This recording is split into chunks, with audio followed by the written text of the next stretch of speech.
this. They'll be very excited about that. And they'll also relate to it. And I think what's going to happen is they're going to be inspired to play it at home.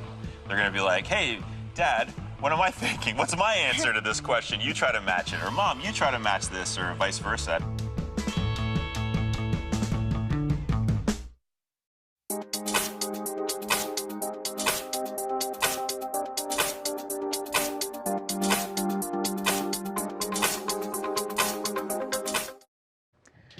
Coming up on BYU Basketball with Dave Rose, it was another 2-win weekend for the Cougars, who take a 4-game win streak on the road with them to Moraga this week. We've got Coach Rose, we've got a studio audience, and we've got Dalton Nixon back off injury and back on the floor with us in Studio C, where BYU Basketball with Dave Rose starts now.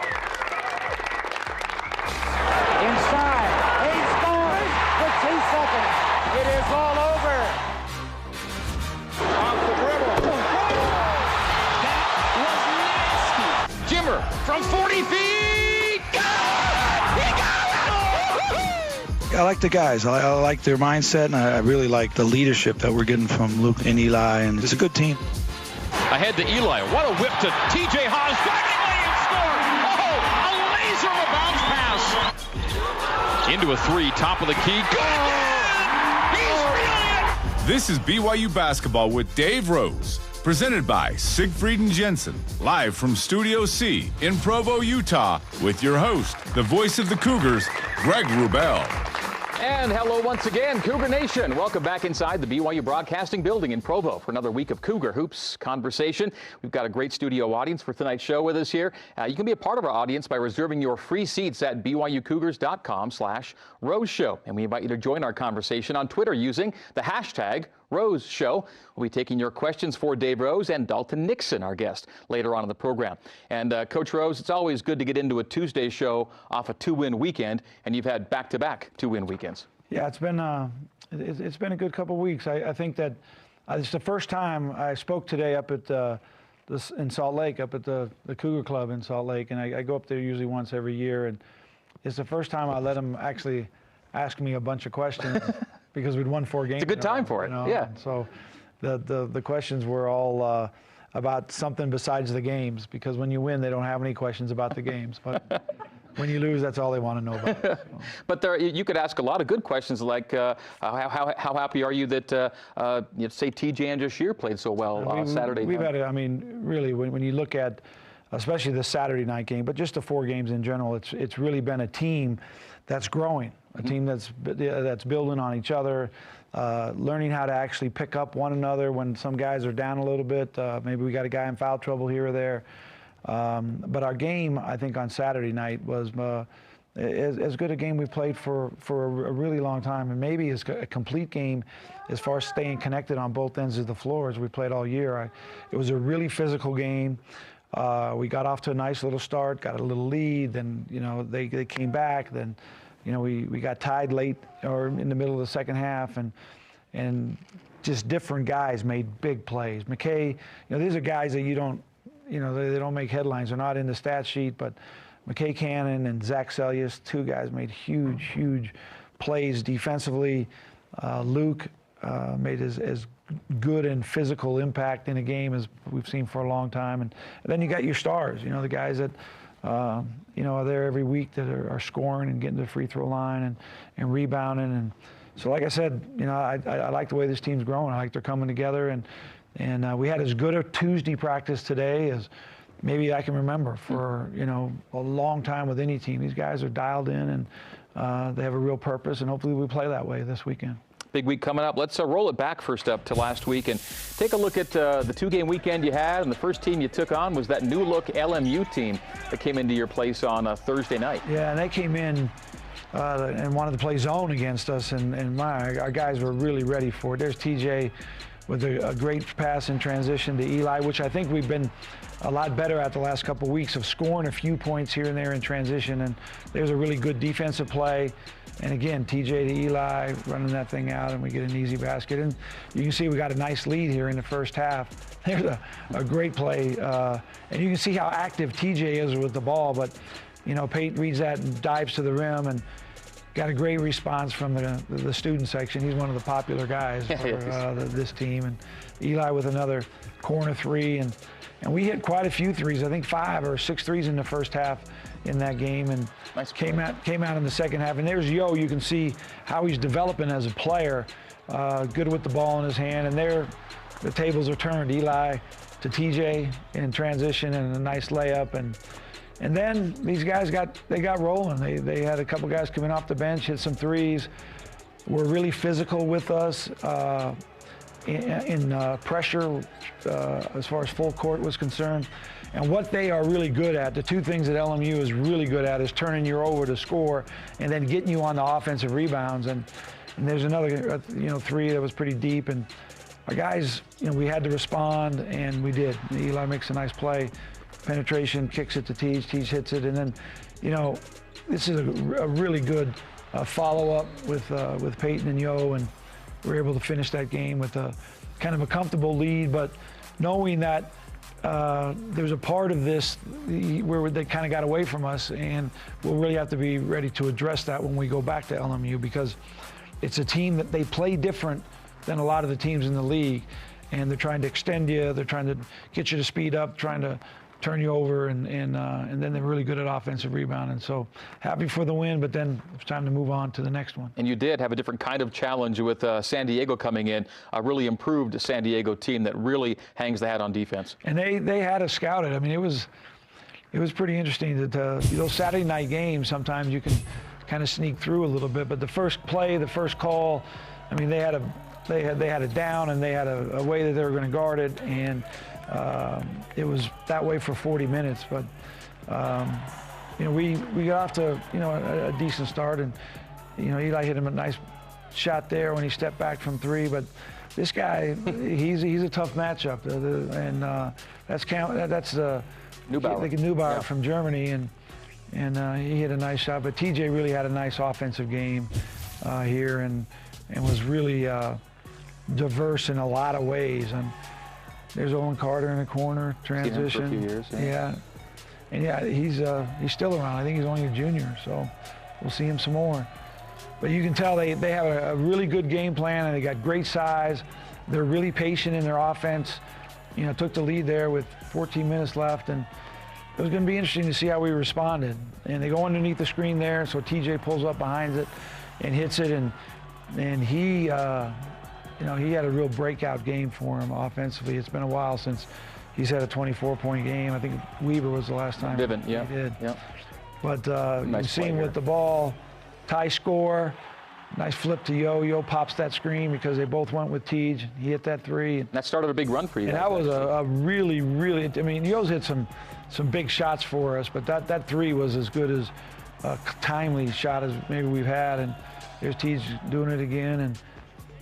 And luckily, Jashir comes out of this one okay, but he gets hammered pretty good here at the end. Well, we went to zone with about 8 minutes left, and the zone, they were getting similar shots, but not with the same movement, and it really helped us. I think, Portland zoned them both times they played, took them to overtime up in Portland, and then beat them in San Diego, and we saw a few things there, but the first thing you think about when you win the game is, obviously you're happy you got the win, and for the guys, they think about when we go back to San Diego, and that'll be a challenge. What it's going to be like there. They're pretty good, yep. You mentioned Teej and Jashir, a career night in terms of highs. He had a high in points and a high in rebounds in his time here. I think he had 7 of those 8 in the first half, I think. Really, really active. And, there's a lot of reasons. Jashir's getting better. He's understanding the offense. He's understanding playing with the guys a little bit better.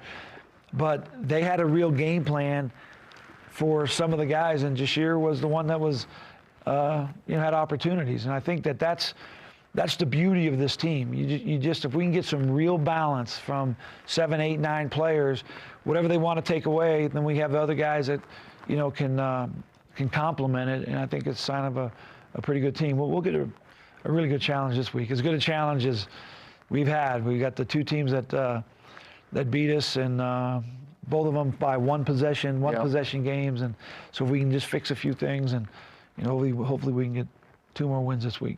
You started off with St. Mary's this week, and Jock Landale was the WCC Player of the Week, National Player of the Week, too. But your nominee for Player of the Week was TJ Haas for the week he had. The 24 you mentioned is his best scoring game in weeks. And I mean, he's been a good player all year. But the one part that was maybe slower to come along was just maybe the shot making we're used to. And it's coming back now, isn't it? Well, I think that, I mean, you can sit down and talk to TJ and he'll tell you, but his game has really, really improved. I mean, he is a much better player right now than he was last year at this time, and it has to do with the ball handling and his ability to pass, his ability to read defenses and get in places. But the one thing that's been a little bit different is he hasn't scored the ball like he has over the years, and he never we've had a lot of conversations, but he's never been in any kind of panic mode. Always believed that it'll come, the next shot's going to go down, and it was great to see that weekend with him, and he's going to be number one again up on team scouting reports, and so it's going to get a little bit more difficult, and hopefully that balance of those 4 or 5 guards and those 3 or 4 post guys, they can all kind of complement each other and keep this thing going. You've seen that shooting from TJ for years and years, though. I mean, this is not unfamiliar to us. When he puts that thing on the floor and stops on a dime and then delivers that shot, and it's just been a hair off bouncing around, and he's been really, really good about not showing outward frustration, but you got to wonder when this is actually going to start going in again, because he's been a guy that has scored big his whole life, and I think he'll continue to do that. And then beyond it all, like you referenced, he makes basketball plays every day. Well, I think that, we keep a plus-minus stat, which is when you're on the floor, how many points does your team score, and against how many points the other team scores. And it doesn't matter how he's shooting. When he's on the floor, our team's scoring more points, a lot more points than the other team, and that just shows you how valuable he is to the team. All right, after a week 4 of conference play, BYU stands a solo third in the WCC standings. Quick look at what we see, kind of interesting. There's a 1-game separation between each of the top 5 teams, 1 through 5, and then a 1-game separation between each of the bottom teams, 6 through 10. So everything kind of really spaced out right now from an 8-0 to an 0-8. And there's where BYU sits, and they can close that gap with a big win on Thursday. I love those standings. I know, it's your favorite part of the show. I love the colors. Look at all the colors. How they jump off the screen at you. It's really nice. I know. And, that's a great explanation, Greg. Thank you very much. All right, that look at the league standings leads us to our first break. And this reminder that you can enjoy, yes, a full hot breakfast buffet. Dinner Monday through Wednesday, a kitchen, and a large grassy backyard along the Provo River Trail, all at the Residence Inn Marriott in Provo. When we come back, Coach Rose looks ahead to rematches with St. Mary's and Pacific as BYU Basketball with Dave Rose continues from Studio C.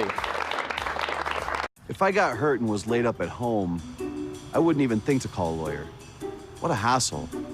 I'd want to meet them first. What if I told you that for your first consultation, your lawyer will come to you, home or hospital? Really? Really. They do that? If you've been seriously injured, we'll come to you.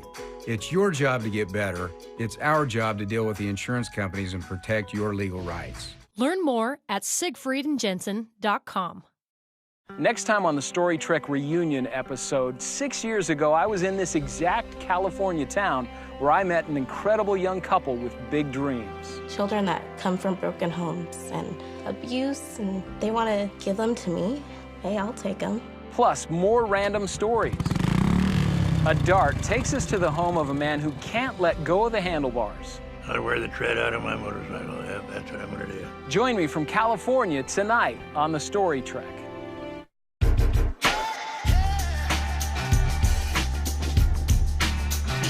I believe it's really important to be well-rounded. Being here at BYU is the best decision I ever made. There's a time for everything. When it's time for basketball, locked in to play hoops. My first love is basketball. I want to play basketball as long as possible. I love the challenge.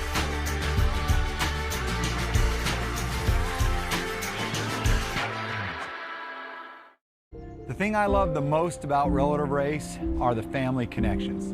Those moments when the door opens up and somebody that's overcome all these obstacles throughout the day says, "Are you my relative?"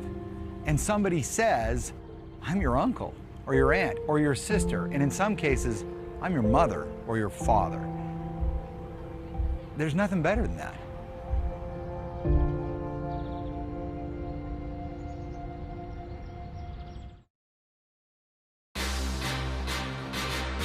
BYU Basketball with Dave Rose is presented in part by the BYU Creamery, the classic BYU tradition. Have a scoop today. And by Smith's. Low prices, market fresh at Smith's. All right, after a look at the week that was in our last segment, time to scope out the week ahead now. And Coach Rose, it starts with round 2 against Jock Landale and the Gales of St. Mary's on Thursday.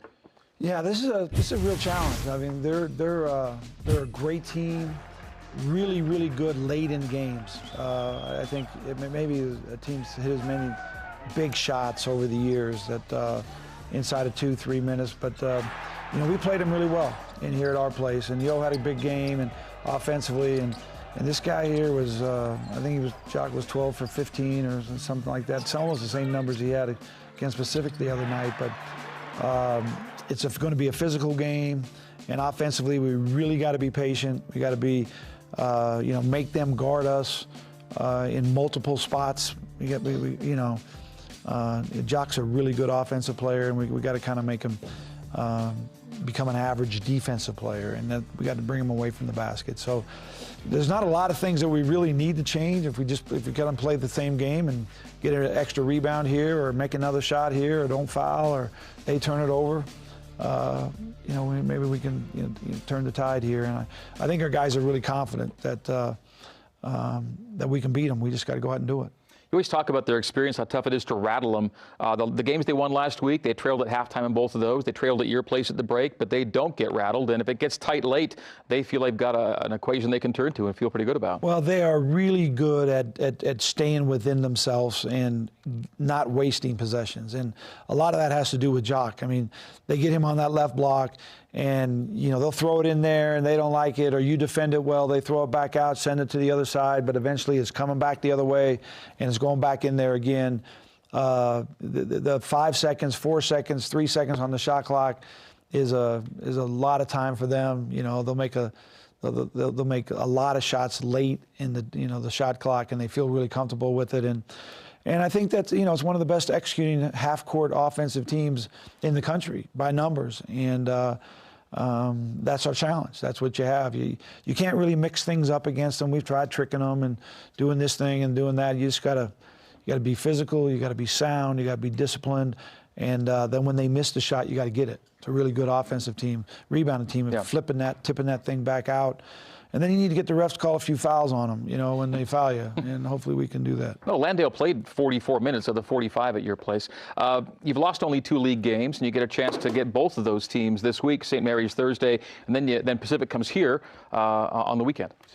Yeah, and when you look at both these games, they're two possession games, really. I mean, we had an opportunity to win this game too late, but. This was a tough game. We just played a really tough game at San Francisco, and played a lot of guys, a lot of minutes, and we got off to just kind of a slow, sluggish start. And the best minutes that we played in this game were probably the first 8 minutes out of the locker room at halftime. Got that thing back down, got a lead, and then you can see the highlight there. We scored the 2 points about 10 of the second too late. This is a physical team. It's an athletic team. They really drive you.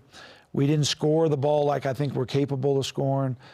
This is after this game is where we made a change a little bit in our lineup, and hopefully those things will really help us. But that game seems like years away compared to what our focus is on St. Mary's and the opportunity that we have there. St. Mary's is in the top 25, and that's just you don't get a lot of those opportunities where we sit, and hopefully we can take advantage of it. Switching gears here a bit, I know you're big into social media and viral videos and all this stuff. Back in the football season, do you remember the hubbub about Cosmo and the Cougarettes, the dance they did, and how that kind of got national attention? I actually saw that. Yeah. So here's the deal, right? This was the routine, and the song they performed to is called the Rolex song, I'm told, and. The rappers Ayo and Teo, and I think you knew this, they performed the song, and they're actually coming to town to do the deal at halftime of the Pacific game on Saturday. Well, I am so excited. I know. I knew you would be. See, that's the thing. It's right up Dave's alley. The way I know about this is I had 2 former players who sent me the video and said, "What in the world has happened to Cosmo?" How is he this way? This was not the Cosmo that we had.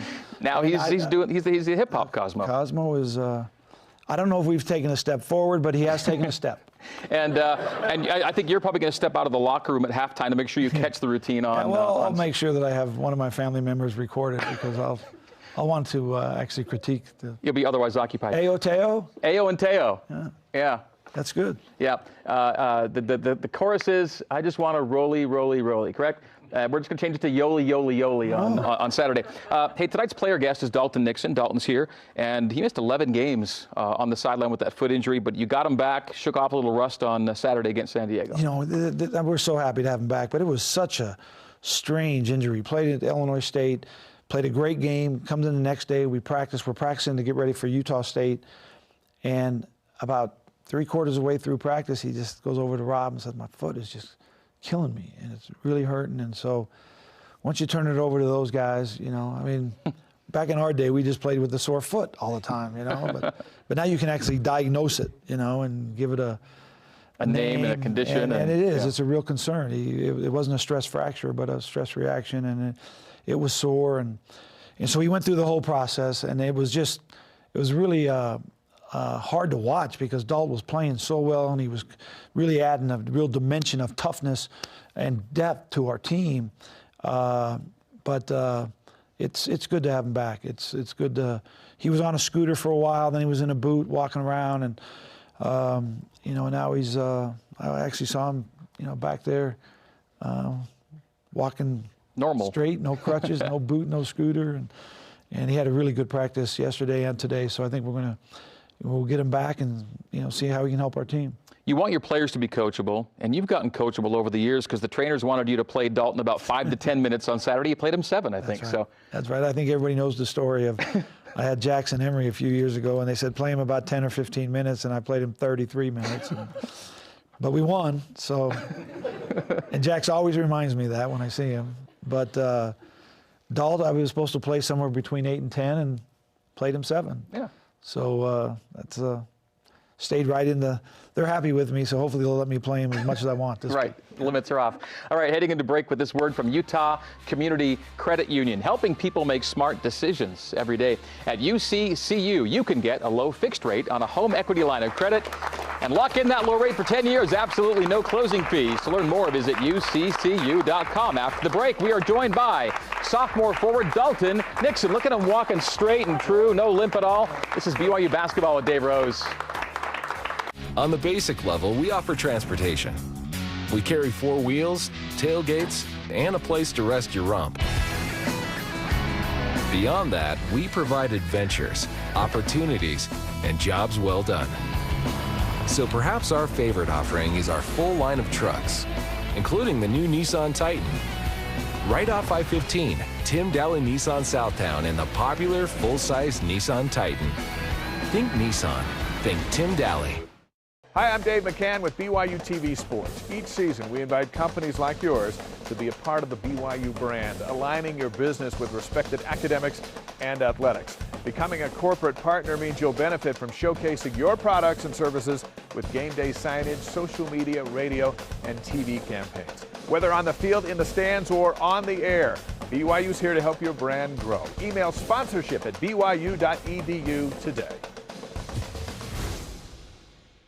Hey guys, do you have a smartphone? Do you have the Instagram app? Then you should be following Studio C TV. We post tons of behind-the-scenes stuff, Instagram sketches, and lots of pictures of us just having fun. So make sure you follow us. Find Studio C on YouTube, Instagram, Twitter, and Facebook. Connect with us, we'll connect with you.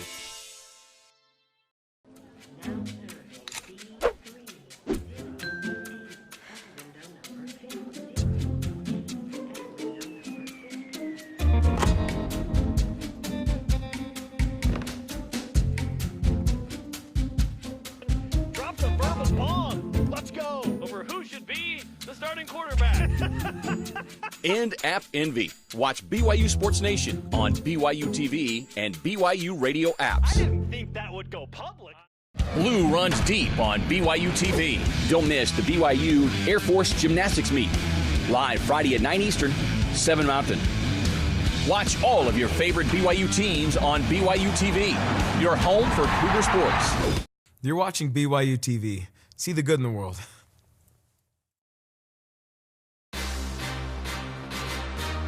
Welcome back to BYU Basketball with Dave Rose, with your host, the voice of the Cougars, Greg Wrubell. Yes, welcome back inside Studio C for more BYU Basketball with Dave Rose. Catch us every Tuesday evening on BYU TV and BYU Radio. Make sure you use the Rose Show hashtag. It's hashtag Rose Show for a chance to see your question asked during our Q&A segments. Sitting alongside Coach Dave Rose, I'm Greg Wrubell, and we're introducing now one of 3 players on the BYU roster with former Division I players for dads. Son of former Cougar Kevin Nixon, number 33, sophomore Dalton Nixon is here now. Come on out, Dalton.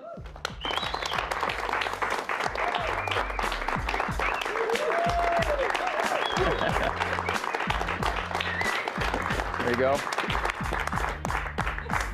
Proper check-in. Good job. Good to see you. What's up, Coach? Oh. Are you down with the AO and Teo? Yeah, that was my preview to Rolex. Yeah, so. That's how it goes. Well, welcome, by the way, and welcome back. Good to see you back on the floor, and did it seem like it was a long time for you to get back out there? It did. It was about a month and a half, and it really did, especially with the Christmas break. That's a long time, long 2 or 3 weeks of the grind with practice, but it feels so good to be back. Did you have anything to compare it to injury-wise? I was out my freshman year with an ankle injury for about 6 weeks, but nothing like this. So feels good to be back. When did you first want to play, or remember first wanting to play for BYU?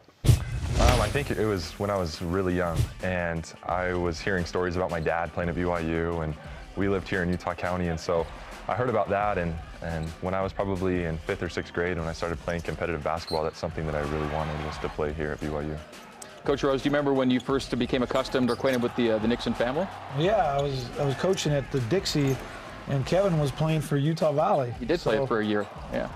I was cheering against him strongly for a couple games, and but he, after he played, I think he played Northwestern his first year. Then he transferred to Utah Valley, then came to BYU. I remember, Kev's famous in, BYU basketball folklore for the half-court shot at Colorado State when he beat UTEP in the conference tournament. But we watched Dalt from a pretty young age because, those guys are, kind of around, the sons of the dads who have played here. So, but his junior year, they won the state championship. He was the MVP of the state, and it was one of those deals where we were really lucky to get him. We felt that way, and I think that we're on a, we keep knocking on wood because I think that this team has really developed since he's been out, and now we need to find a way to fit him back in, and if we can get it in the right spot, it's going to really change the look of our group. You mentioned the dad, Kevin, and the UVU and Northwestern. He was actually, Dalt, confirm this if you know. I think he was on the All Big Ten freshman team. Mm-hmm. Yeah, I think he averaged about 10 points a game at Northwestern. So to be on the All Freshman team in that league, that's big time. Yeah. Then he came out west, and he was really a versatile guy. Big guy, could post you up, 3-point shooter. One of the first that you can remember coming along where big guys were stepping out and actually making 3-point shots. A lot of guys do it now, but at that time he was a special guy, and I think Duke Reed coached him at Utah Valley, and then Raj coached him here, and he won a lot of games in his career, that's for sure. He was a high school star in Iowa first, and then went on his way. Now, Kevin gets talked about a lot, but he's not the only athlete in your family. Give us the background on who actually has done stuff at a high level in your family. Yeah, so my mom, too, she played college basketball. She played at Utah Valley, and that's where she and my dad met. She was a 2-sport athlete there, too, I think, Yeah, right? And then after that, she transferred to UMKC to play basketball. And I have 2 younger sisters. Bailey, she is a freshman and plays volleyball at Utah Valley. And then my youngest sister, Sadie, she plays basketball. Unfortunately, she tore her ACL for the 2nd time, out for the season, but she was a really good ball player. And Bailey had an ACL, didn't she, at UVU too? So you've had sisters who have had some pretty long-term situations they've had to deal with. They have, yeah. And how have they made it through, by the way? Is it the kind of thing where they still have the same love for the game afterward? Or yeah, for sure. No, they've done really good. Sadie, with her 2nd ACL tear, she has a really good outlook on things and very positive. She's been through this before, and so I think she's excited to get back on the court. So you only had a stress reaction in your foot, That's right? it. I guess. Okay. Only out for a month and a half. Served a mission in Boston. You're there to do work, obviously, but did you end up feeling the love the area has for sports and all the great teams they have out there? Oh yeah, I was able to serve in like downtown Boston for about 13 months on my mission, and so it was almost a daily conversation of someone asking if I knew Danny Ainge and talking about the Celtics, and was able to go out there and see Danny a few times. Served in his stake for over a year, but Boston's amazing. I love that city, and has such a great sports culture. So Patriots, Eagles, no question for you in terms of Super Bowl? All the way. Okay, all right. Patriots. All right, it's that time of the show when we get to see our weekly guest through the eyes of his coaches and his teammates. Sometimes they tell the truth about him. This week, we get a glimpse into Dalton Nixon on and off the floor. My favorite thing about Dalton is, that's a tough one. I'd say, Dalton's like one of my favorite dudes ever. He's hilarious. He loves to dance. He's a dancer. He's good at it too. Him and Peyton like to go out and dance. He's always looking for those Friday night dance parties that he can go hit up and go a little wild. He'd probably be like one of the Jabberwockies or something like that.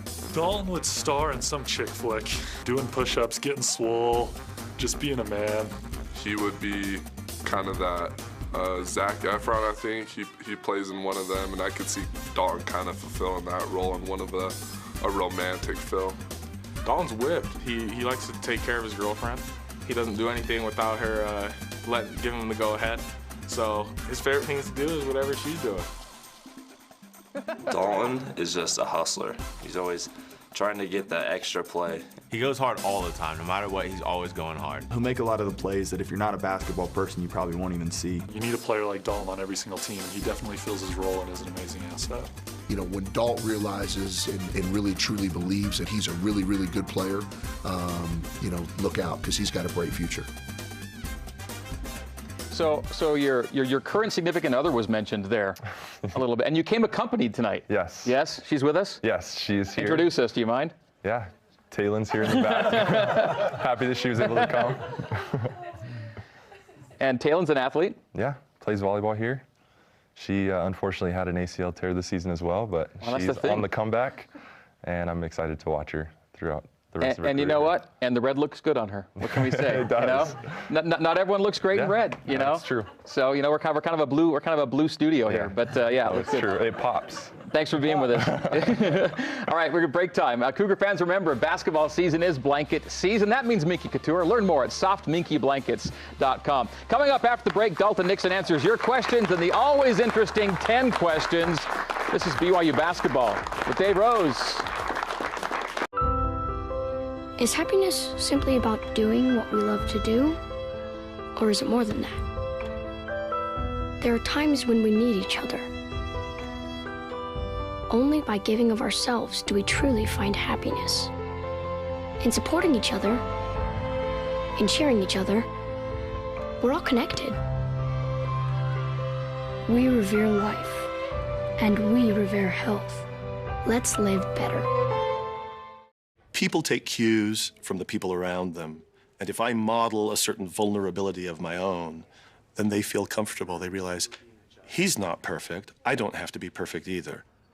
If I can show that I am flawed, that I am vulnerable, and that that's okay, then that gives a guest permission to also just relax and share and be honest.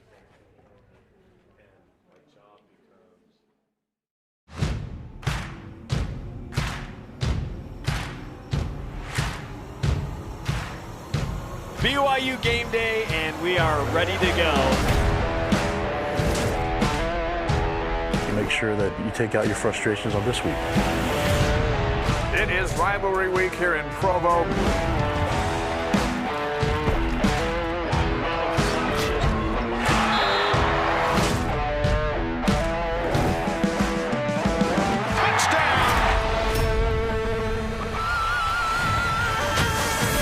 Let's go!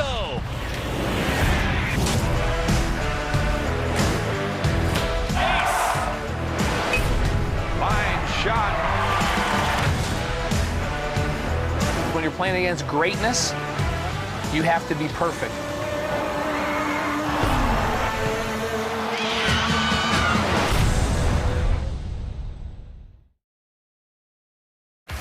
BYU Basketball with Dave Rose is presented by Siegfried and Jensen, helping Utah families for over 25 years. Time now for a weekly look at Cougars in the pros. Charles Obuo out in France. 30 points in 27 minutes for Charles. Jimmer Fredette putting up Jimmer Fredette-type numbers. Kyle Collinsworth earning a second 10-day contract with the Mavs. You saw Tyler Haws putting up numbers in Canada as well. Well, welcome back to BYU Basketball with Dave Rose. And we are visiting with Dalton Nixon. And time to let Cougar Nation go one-on-one with Dalton for a bit. It's Q&A time. We start with a Twitter question for Dalton. Ready to roll? Yeah. Okay, this is from at M. Chamberlain, CPA. Have you been working with your dad, Kevin Nixon, on the half-court shot? You never know when it will come in handy, he says. Yeah, that was something in high school where my team, and my dad coached at Orem, and so after practice we'd always mess around and try and go to that spot on the court and see if anyone was able to make a shot. So over the years we've always, had some fun with that shot. So you never know if that's going to happen in a game, but I'm ready. How was it having your dad be on a coaching staff with you in high school? It was great. Me and my dad have a great relationship, and like Coach said, I was able to win the state championship. And it was a great experience, and he really has helped me develop into the player that I am now. All right, it is Skinny Mike time. Yes, it is time for 10 questions. Julian's got the Skinny Mike and tiny hands as well. Thank you very much, Julian. Way to go. All right, Julian Riley, everybody. 10 questions. Let's hit the leaderboard first up and see who's been doing what in our 10 questions. And it's a four-way logjam, almost perfect, but not quite. So there's always that chance, Dalton. You could go 10 for 10. That's our first page of the leaderboard. All right, here we go. Question number 1. In 2011-12, you scored 18 points in the championship game to lead Orem High School, is this right, to its first ever state hoops title? That's crazy. Way to go. How many games did Orem lose that entire season? I'll say 4. You guys lost once. Oh. You guys lost once that year. Oh, that was a long. You're supposed to remember it was one game, and I remember who, because it was just one game. It was West Jordan beat you early in the year, and then you didn't lose again the rest of the way. You won the whole thing. Well, I got to get all these now. You remember when you won the state championship? Yes, remember that? Okay. Time ago. Question 2. Which U.S. president resigned in the wake of the Watergate scandal? That was President Nixon. Number 3. Of your 37 games played at BYU, 2 have been as a starter. Against which WCC team did you get your first career BYU start? Santa Clara. Yes, way to go. Home game. Question 4. The tarsal, the metatarsal, and the phalanges bones are all located in what part of the body? The foot. Know all about that now. You have knowledge. Question 5. During your freshman season at BYU, 3 Cougars made 50 or more three-point field goals. Can you name all 3? Chase Fisher. Yep. Tyler Haws. Yep. Skylar Halford. Way to go. Nicely done. Good job. Anson Winder came close. He's like in the 40s somewhere. He only gets 1 point for that? We should give him 3. Hey, producers, 3 points on that one. Here we go. Number 6. This basketball term, out of the basketball rulebook, is defined as, quote, action by any player which, without causing contact, delays or prevents an opponent from reaching a desired position. What would you call that action? Is it a foul? It's a screen or a pick. Screen or a pick on that one. I didn't really follow that one, Coach. It could be a foul, though. It's called, that's right. With certain referees, it could be a foul. This guy with the buzzer up here. Yeah. Okay, we're gonna too soon. You might get a point for that one. Question 7. This is kind of a gimme. We've already talked about. Against which team did your dad Kevin hit a 60-foot shot to win the 1992 WAC championship? That was against UTEP. It was against UTEP. Question 8. Which of your teammates? Oh yeah. Oh, here it is. In case we forgot. This is what it looked like. Yeah. Look at that. In Fort Collins. The best thing about old replays, they always go in. Every time. Every time he shoots at it, goes in. And that's how it ended in Fort Collins. Question 8. Which of your teammates was recruited by BYU and Wisconsin to play football? That was Luke Worthington. That was Luke Worthington. Question 9. Which of your teammates has the best fashion sense? Yoli. That's correct. Yeah. Question 10. You wear jersey number 33. Why do you wear that number, and why did you not wear that number during your freshman season? I wear 33 because that was my dad's number here. and I didn't wear that. Yeah, got a point for that. I didn't wear it my freshman year because Nate Austin was 33 and he was a senior that year. There it is. Ring them up again. Ring them up again. So we're going to see. I'm curious to know exactly how many points you got, frankly, because scorekeeping might have been a little nebulous this time around. What do we have here? I think he got like 12. Let's see. That sounds right. Yeah. Let's see. Is it going to come up? It may or may not come up. The producer says you may be in a tie for 5th with Zach Sellius at 8. We gave you 8. So 8 out of 10. Give him a hand for 8 out of 10, folks. Not bad. Still on the first page of the leaderboard. Dalton, thanks for coming in. You can hang tight through the break, but good to have you here, and best of luck this weekend. Thanks, Greg. All right, that's Dalton Nixon, folks. After the break, your questions for the Cougars head coach, Dave Rose, from the audience and Twitter. This is BYU Basketball with Dave Rose. In the timeline of life, you make choices every day, like buying your first car, what a beaut, or serving your mission. You come home and hop right into college. And then that magic day comes, marriage. Getting married is incredible and pricey. But you know what? Children are even pricier. Your family grows and you need that first home. No matter where you are in the timeline of life, Deseret First Credit Union is right there with you. DFCU, your values, your timeline, your financial future. In 2004, she came back an amputee. Now she's got no qualms about who she is, how she does it. I can finally walk. You're a miracle, you know that? Social media, hashtags, internet, what? These are some super confusing things, but all you need to know is that Studio C is on YouTube, and we are always releasing new videos. Subscribe to see all the cool stuff we're going to be doing next. Find Studio C on YouTube, Instagram, Twitter, and Facebook. Connect with us, we'll connect with you.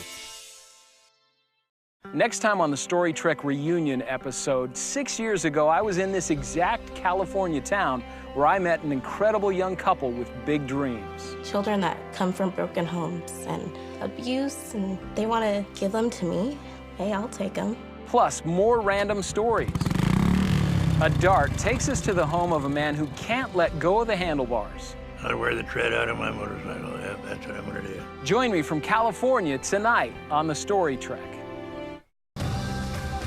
My name is Eric Dowdle. As an artist, I've been lucky enough to travel all over the world and meet some of the greatest and most interesting people. Spending time with the locals and learning their history allows me to discover the heart of each city. Each place has a unique story to tell, and I get to tell that story in a one-of-a-kind piece of art. I hope you'll join me on Painting the Town.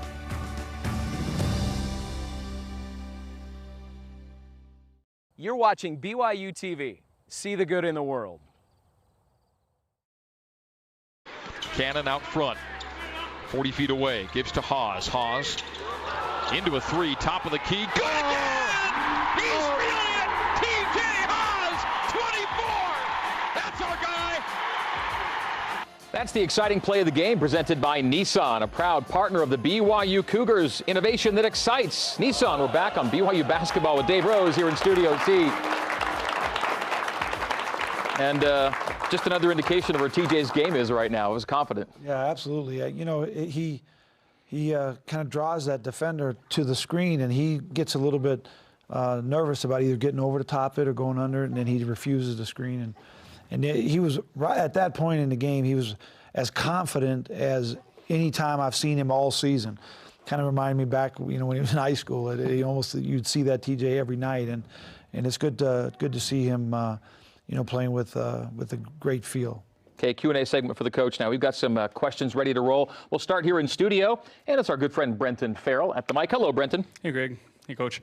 So this season, obviously, you've had some injury difficulties and the transfer of Brown and some other things that have caused some depth issues. Over the course of your coaching career, what have you found to be the best remedy for depth issues other than just getting more guys?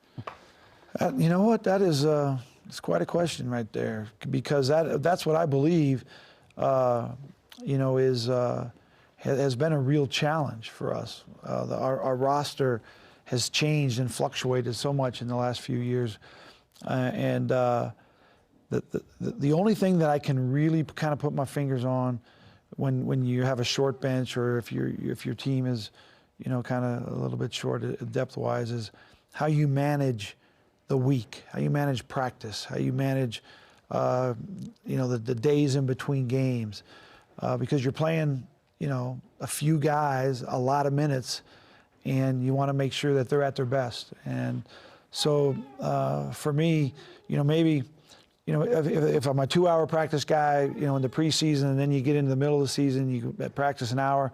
When you get to the second round of conference, you might even, go to 45 minutes just to manage kind of the wear and tear on the guys that you're playing a lot of minutes. Brendan, thanks. Good question. And to Twitter next. This is a hashtag Rose Show question. At Elliot Sharfs asks, what is your favorite BYU versus St. Mary's memory? Whoa. It might come before we actually got in the league with them. South Padre? Yeah, we played them in the championship at South Padre of a tournament down there, and that's Matthew Deladova was just a youngster. I think he was a sophomore, and we had Jimmer and Noah. We had a team, and went right down to the wire, and we beat them. To take the trophy home and be the champs of that thing, and that was a fun night. I remember the night we beat them over at our place. Over at their place a few years ago. The funny thing about it is what I really, if you make the most exciting game, is the game when Ty scores to win it, and you think we got it won, and then whack, and Kevin Nixon against us. Yeah, it was that. Yeah. Almost the same spot on the floor, basically. Deladova bangs that thing in. So, I believe that the one thing that I'm confident in is that this game kind of has ebbs and flows in it, and I believe that it's our turn to start coming in on the left side on the columns of these games, and hopefully we can start this week. Time for it to come back around. All right, more Dave Rose Q&A coming up after our break. This is, again, BYU Basketball with Dave Rose. Back in a minute. If you have symptoms such as depression, fatigue, headaches, or an inability to concentrate, you may have low thyroid caused by Hashimoto's disease. We're trained in blood chemistry. We really understand how to look for imbalances in the simple blood test. And once we can identify what those are, then we can customize a course of treatment. Our biggest goal is that we can really teach and educate these patients. Red River Health and Wellness can help with the treatment plan remotely or at any one of our locations. BYU Sports Nation is about the fans. Sports, not my thing. That's okay. You can watch Studio C. We do it for the fans. How many of the field goals equate to a basket? 7.2. To me, it should be about Taysom Hill more than it is about Spencer and I, but it's fun to be a part of that together. I was not aware that there would be this much math in sports. Me neither. People know the show. They want to come up and say hi, and they've driven for hours to be at that game. I can do Quidditch. Yeah? You've been a snitch, but you wouldn't be the snitch. I don't want to talk about that, okay, man. That's cool. Spencer and I are part of the fan base. We graduated from BYU.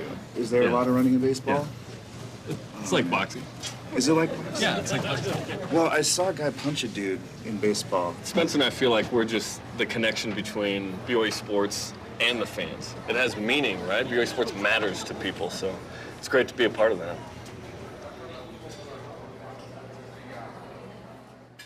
This is a show that the entire family can watch together. I'm talking about grandparents, the parents, and the kids.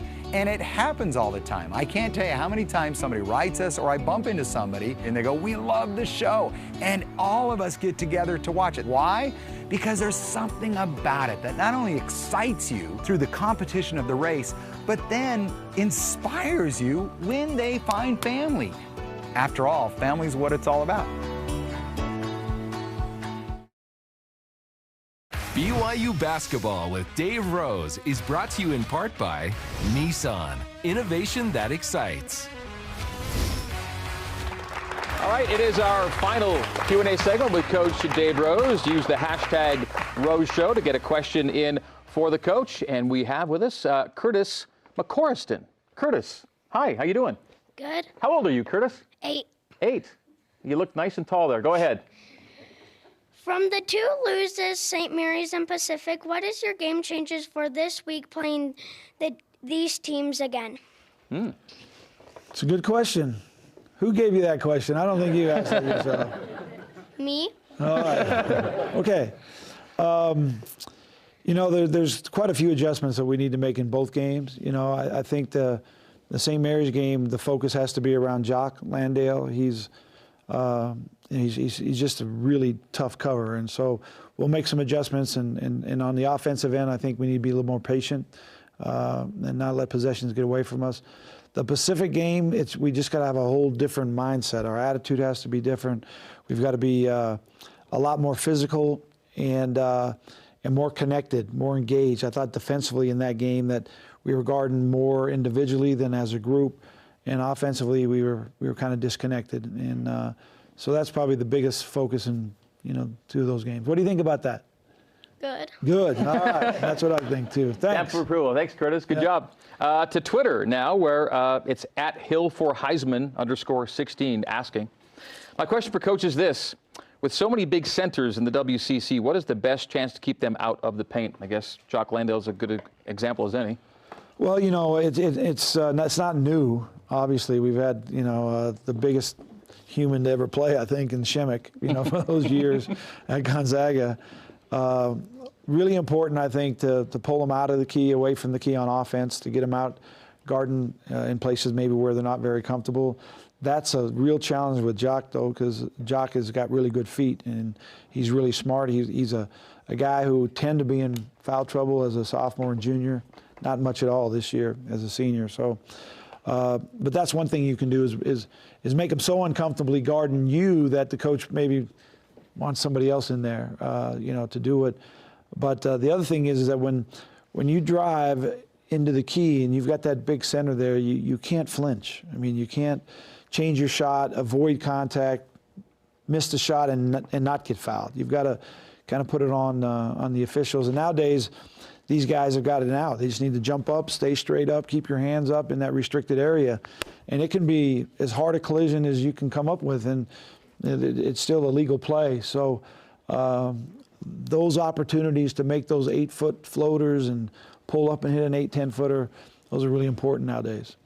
Next question on Twitter from @JanaByTheSea. Coach Rose, my sons want to know if you have ever had your ankles broken by one of your players on a crossover. No, not broke any ankle. I sprained my ankles quite a few times, but I will tell you this, that as excited as everyone was in that gym, when Jashir takes that thing down, Jashir was really upset at himself when he turned the ball over right after that. He tried to enter that thing in the yo and it got intercepted, but it was good entertainment especially for the student section. And hopefully all those guys will come back and watch us play on Saturday. Yeah, that was something. The guy went tumbling, actually, on Jashir's move. Yep. Another question from Twitter, @TexanParker, asking, what is your favorite basketball movie and why? My favorite basketball movie, I mean... I'm a Hoosiers guy. It doesn't have to be Hoosiers. I mean, that's the greatest ever. When the guy comes out and measures the deal, I mean, that was some real, I like the assistant coach that was having a hard time with the stress, in that movie. And there's just a lot of things that are real when you talk about a season from start to finish, and the pressure of the town put on the coach, and it's got the big fella to come in and actually play on the team. So who's your Jimmy Chitwood? The guy. We've had a lot of Jimmy Chitwoods, haven't we? I mean, we've had a Jimmer Chitwood. Yeah. We've had such good players. I mean, you talk about Lee Camard and Keena Young and Kyle Collinsworth, Jimmer, Tyler. Those are all guys who have been conference players of the year. One guy, national player of the year. So I've had my share, and I understand that you need that big fella to come play on your team to be pretty good. This is your team. Yeah. This is your team. That's all right, right. We're back after this with our final segment of the show. This is BYU Basketball with Dave Rose. BYU Food to Go's convenient location at 2191 North Canyon Road in Provo makes bringing popular BYU foods to your next event easy. Everything's ready when you need it at the drive and load pickup. You drive in and they load no matter the weather. And stop in the on-site creamery for great BYU chocolate milk and ice cream. BYU Food to Go, bringing campus to your table. Call for details, 801-422-5001.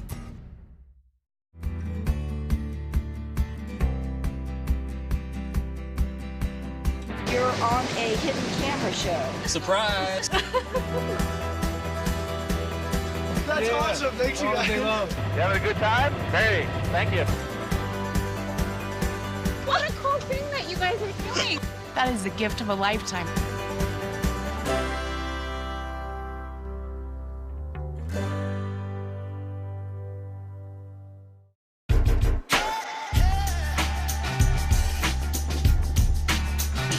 I believe it's really important to be well-rounded. Being here at BYU is the best decision I ever made. There's a time for everything. When it's time for basketball, locked in to play hoops. My first love is basketball. I want to play basketball as long as possible. I love the challenge.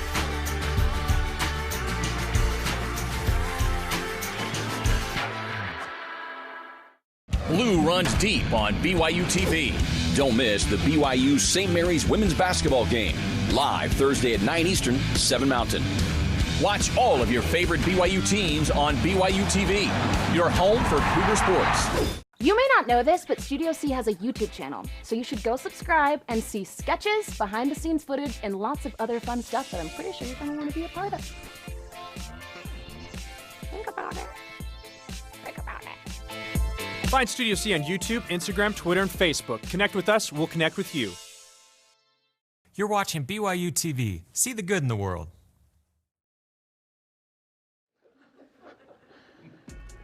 All right, so welcome back to BYU Basketball with Dave Rose, presented by Siegfried Jensen. Here's the broadcast schedule for this week. Thursday night, we are live in Moraga for BYU and St. Mary's. Man, it's late. 11 p.m. Eastern, makes it 9 o'clock here, makes it 8 o'clock in Moraga. 7 o'clock Pacific, 8 o'clock Mountain for our pregame on BYU Radio. A whole hour of pregame coverage. And then Saturday, it's about BYU TV, BYU Radio, a double dip for you there. We've got the game at 9 o'clock Eastern, 7 o'clock Mountain, with radio pregame at 8 o'clock Eastern and 6 o'clock Mountain Time. All right, back for our final segment of the show. It's BYU Basketball with Dave Rose. One more Twitter question we have time for, I think. It's at JST03 asking, what effect does playing in smaller arenas have on the players in West Coast Conference play? You know, I still have not really put my finger on the challenge of that, you know, coming from the small arenas back to our large arena. And I do know that there are times when, you know, we look at each other as coaches and go, my goodness, why have we shot the ball, you know, so inconsistently, you know. In fact, I've got such an interesting perspective on it right now that I asked my coaches today if tomorrow, before we leave and go to St. Mary's, we should practice in the annex, because the annex is way closer to the size of this gym than the Marriott Center. More compact sense and feel. Yeah, and so we'll all, you know, talk about that tomorrow in our staff meeting. But you know, it's something that basically with the players I don't ever even address. Let's just go. We play. Wherever we go, let's play. Measure the deals. Tell them how high the rim is, and just like you know, back the home. key, Yep. and just say, let's go. Use those lines this week. We're good. And the fact is, you've won in all kinds of sizes of venues since you've been in this league, and been before and after, and it's just about the game. The actual size of the venue probably isn't the biggest issue. It's kind of the locker room issues, where they're located, and you know what you do before the game. Sometimes you're all crammed into one little room. Other places you got two big rooms, one for the coaches, some for the players, and that's probably more of an issue as far as, you know, getting yourself ready to actually go out and play than what the size of the gym is. Less than a minute to go here, but they're all big, of course, but a particularly big weekend this weekend. You know, you can jump right back in this thing if you have a good weekend. Yeah, and you know, the thing is, it seems like, you know, a couple possessions has made such a huge difference because the teams we're chasing are just so consistent and they're really good. And you get a chance to redo something that happened a couple weeks ago. Let's see where we are, see how much better we are. And the key is to be playing your very, very best basketball in March when you get down to that tournament. The two teams that beat BYU gets them both this weekend, Thursday, St. Mary's, and Saturday against Pacific. Folks, that's going to do it. We'd love to see you here in Studio C with us for next week's show. To request seats, go to BYUCougars.com/Rose Show, and that'll be next Monday or Tuesday for our next Tuesday night show. We'll talk to you next Tuesday at 8 o'clock Eastern, 6 o'clock Mountain. For Dalton Nixon and the head coach, Dave Rose, I'm Greg Wrubell. Thanks, folks. This has been BYU Basketball with Dave Rose, live from Studio C. Go Cougs! We'll see you next week. In 2004, she came back an amputee. Now she's got no qualms about who she is, how she does it. can finally walk. You're a miracle, you know that? My name is Seri Kumakone, and I'm from the Ivory Coast.